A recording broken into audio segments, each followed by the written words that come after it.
Hi, I'm Mitch. Welcome to the Restoration Road. My guest today is lead pastor of Emmanuel Community Church, Denny Miller. Denny has been an amazing influence in my life with his teaching and his leadership and his influence in our community. You are not going to want to miss what you are about to hear. Denny, thank you so much for being here today. Thank you. You are one of the greatest Bible teachers on the planet.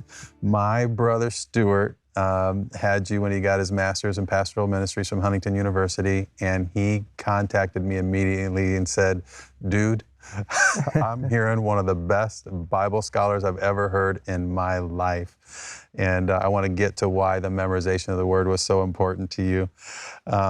You grew up in Pennsylvania as a preacher's kid. Can you describe what life was like? I had a wonderful childhood. My father was a pastor, a very gracious man.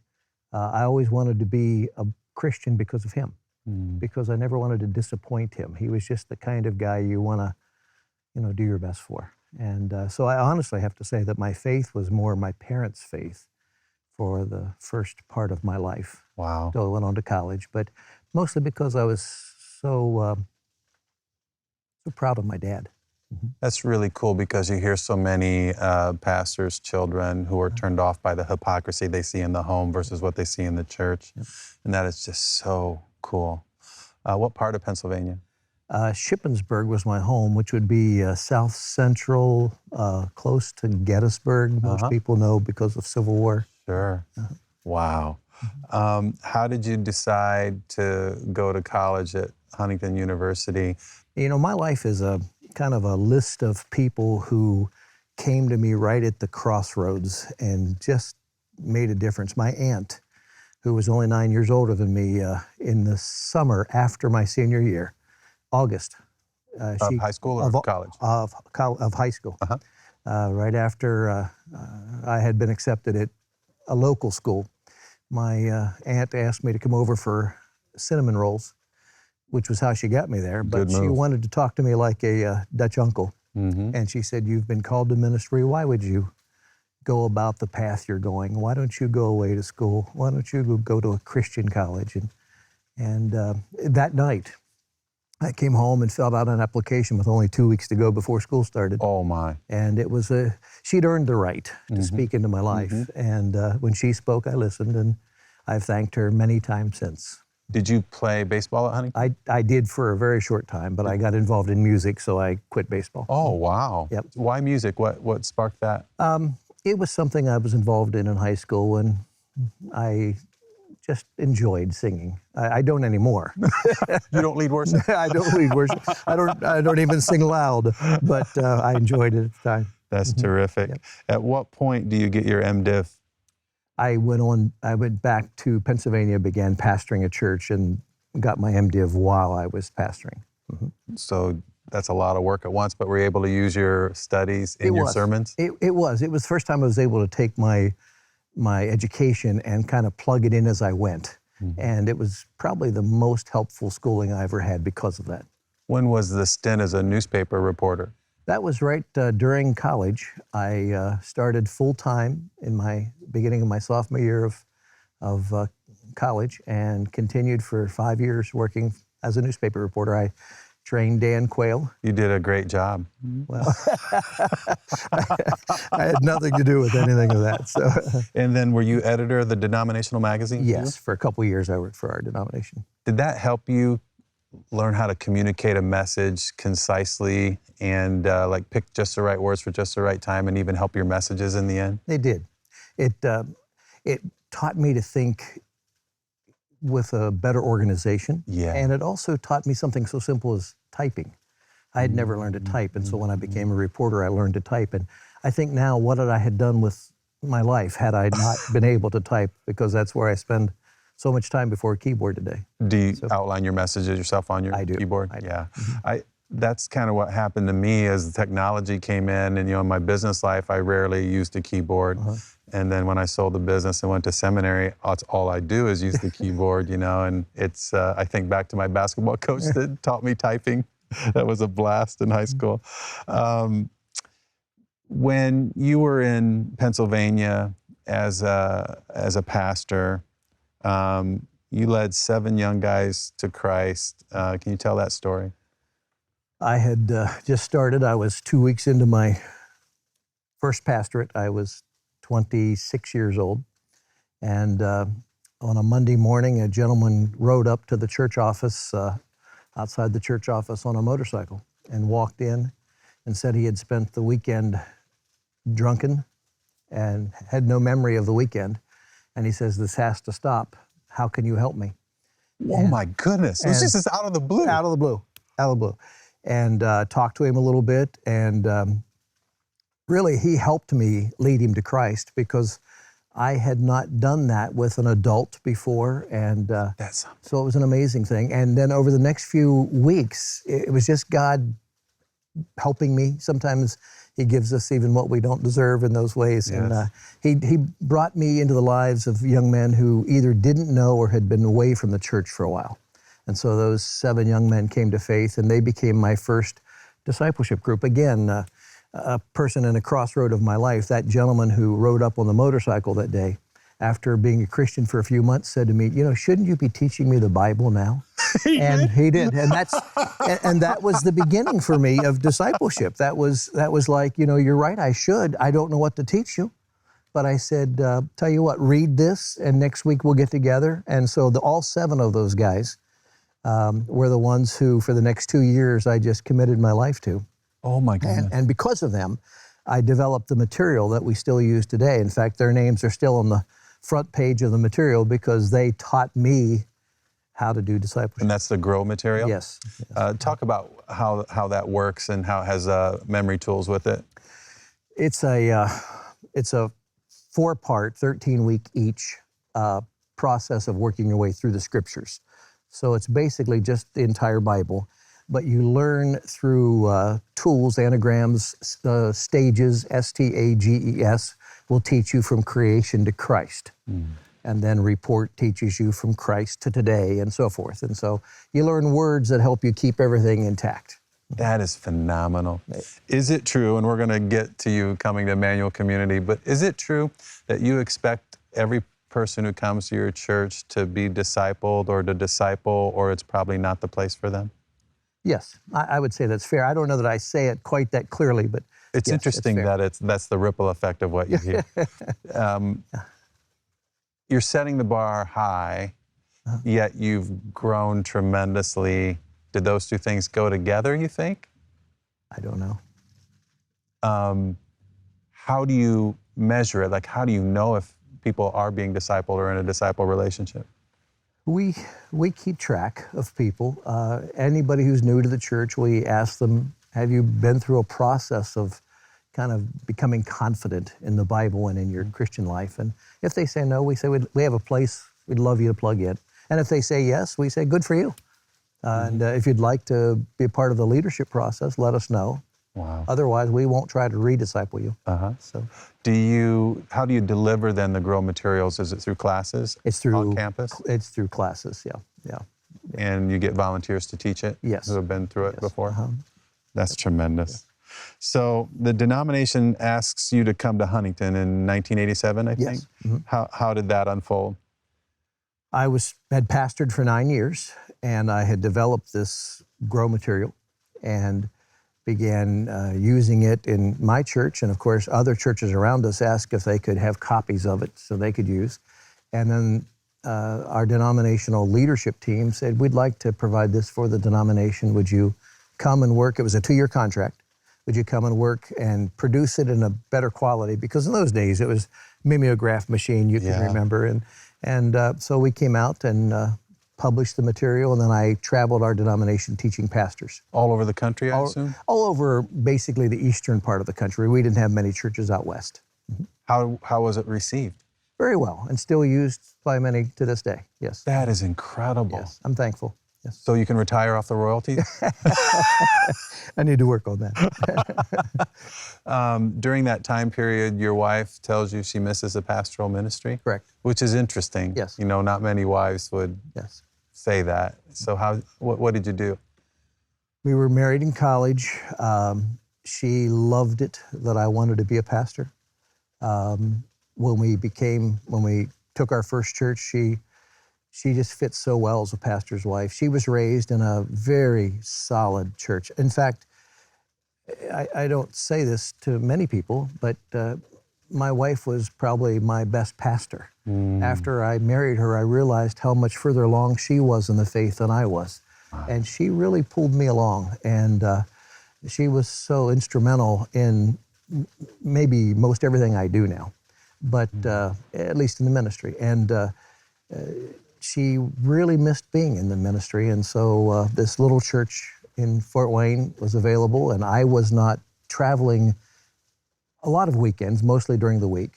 And so we kind of came up with an idea, why don't I just pastor this church part-time on the weekend and then travel during the week? Was that Emmanuel Community? Or? That was Emmanuel. Wow. How many people were attending there? About 70 people there. Wow. So how do you navigate, you did that part-time, right? And you're doing the denominational work part-time. Yes. Does that navigate okay? I don't know, because I didn't do it long enough. What happened? 5 weeks. I preached 5 weeks, and then that following Friday, my wife passed away. How old was she? She was 34 years old. Oh my goodness. Yes. And when what happened? Died of a heart arrhythmia, died suddenly. And nobody prepares for that kind of thing. No. And I immediately decided I would go back home to Pennsylvania, since, when you're grieving, you want to be around people you know. And you have Christy and Nathan at the time? I had 2 children. Yeah, they were 6 and 10 at the time. And so I decided I'd go back home. Emmanuel was so gracious. They said, will you go on back and do some visiting, and you're still our pastor until you find something else. And so I was looking for something else, but you know how it is. Yeah. When God wants you somewhere. The other doors aren't opening. No other doors were open, and so I stayed, and pretty soon realized that's where God wanted me. How long did you go to Pennsylvania? I would go for a week or 2 at a time, just to visit family, just to, feel soothed, comforted, because it's, losing someone like that. It was the first time for me of losing someone so close to me, and it was deep grief. I imagine there's virtually no words for it.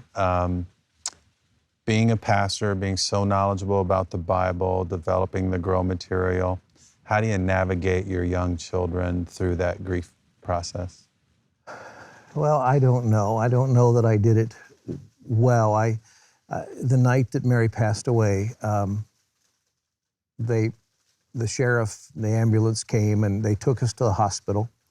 And the doctor came out to a little waiting area and said, your wife has passed, and there's nothing we could do to save her.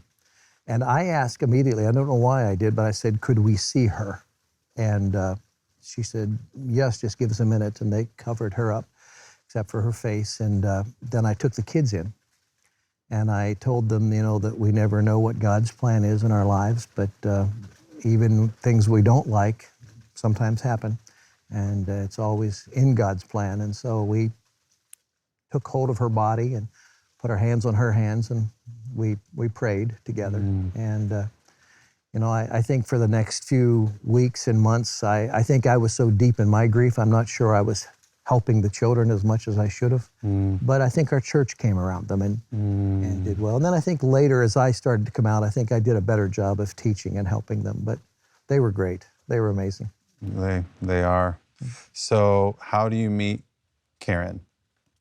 Well, that next year I was at a wedding back in Pennsylvania. A young man who had grown up in my church those 9 years I had pastored there, and he wanted me to come to his wedding. So I went, and his aunt was Karen from Detroit.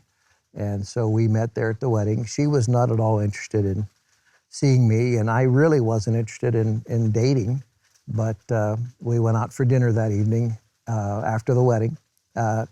Actually, kind of at the request of her family and my family. We did it to kind of please them. And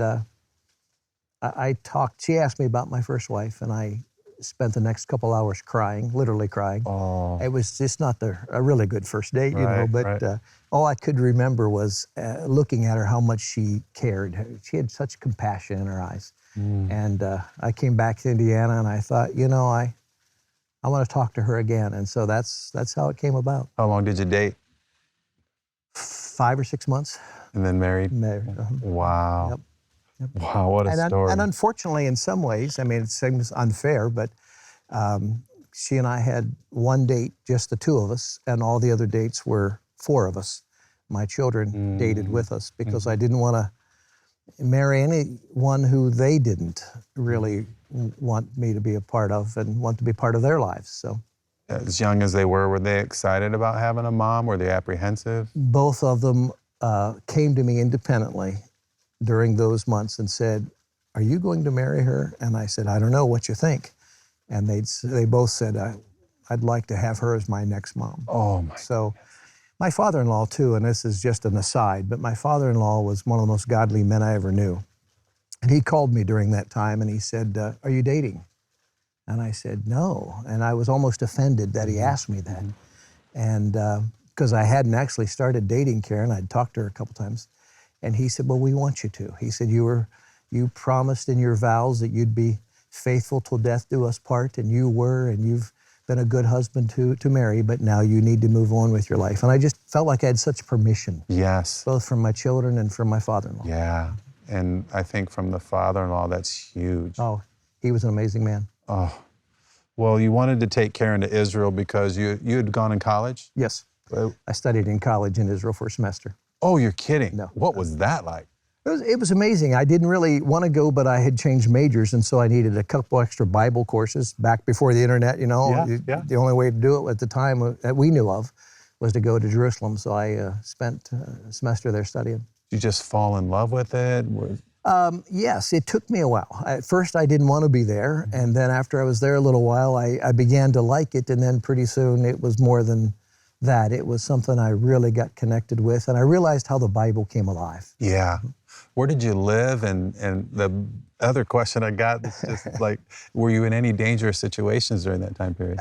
I would never felt a dangerous situation. I lived at the YMCA, and there were bullet holes in the elevator of the YMCA because shortly before that had been one of the wars, and but I had never felt threatened or in any danger whatsoever. Wow. And I assume the learning was just incredible. It was amazing. Yep.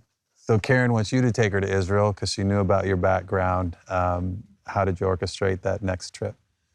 I set up a trip with my family, my sister and brother-in-law, and my parents, because they had never been to Israel. And there was a few people in our church that we'd gotten to know pretty well. And so it was like 20 people total. And we went just to, honestly, just so I could take Karen and my parents. And we went and I showed them around, but it was also a good time for me. Again, it had been 15 years since I'd been there almost. So people came home from that trip and began to tell others what it was like, and that became almost an annual event. Where you would take people from the church? Yes. Can you walk me through a trip? Well, a trip is usually 12 days, and we fly into Tel Aviv and spend a day on the coast, on the Mediterranean coast. Then we go up to the Galilee for 3 days and spend time around the Galilee and up in the Golan and so forth. Oh. Then we drive down to the Dead Sea area, go down south and spend a day there, and then spend about 5 days in Jerusalem. And then do you show historical sites? Yes. And I assume you go to... I teach at each site, Oh. and we have a guide who teaches about the geography and the culture, and then I teach from the scriptures. And it's a joy. It really is. I don't tire of it. My wife would never go when our children were young, and she said, you know, let's just don't do that until our kids are gone. I got 4 daughters. Basically, I have one in transition. She's in college on her way out, and I have my youngest I got her for maybe another 24 months, and it's breaking my heart. But one thing I thought was interesting is my wife, maybe about a year ago, said, "Well, you can go now if you want." But I want to go with you. I want us to go with you. That would just be awesome. You're really modest and humble about this, but I really want you to describe the growth of Emmanuel Community. It started at, when you went, around 75 people, and today it's how many? 2,100. See, you got to explain that to me. Like, Well, I don't know that I can very well. We've never had a big year of growth. We've never grown fast. It's just like a consistent number each year that the Lord brings in. I think discipling people makes them want to stay and finish that process. Just recently, I had 2 new families to the church say that my preaching in series keeps them, because they come to one and then they think, well, we ought to stay for the series. So I guess that's my little trick in keeping people there. But it's just been a delight. I can't really describe it beyond that, but just each year we've grown a small percentage, but over the years that kind of builds up. do you really torch up the teaching on evangelism or inviting people to the church? Do you have outreach events? No, I wish we did better at that. I wish I did better at that. But no, we don't do too much with outreach events. So you're teaching the Bible and they come? Yes. Just like 1 Corinthians says? Yes. Wow. That is just awesome. I love that. Through the growth, what has God taught you that maybe in some way surprises you from where you were when you were first starting with those 7 guys? Yeah. I think through my wife's death, compassion has been the biggest thing I've learned. And I've always wanted to go back to my first church and apologize for the way I handled their crises, because I just didn't understand. And so I think I'm much more sensitive to when people face grief or a crisis moment. I think maybe in leadership, what I've learned is that what it takes to lead a church of 100 is different than what it takes to lead a church of 500 or 1,000. So I've had to change my leadership style at multiple points. And I don't know that there's a book for that, Right. but I think you just kind of learn as you go. I just shared with someone this morning, a new staff person.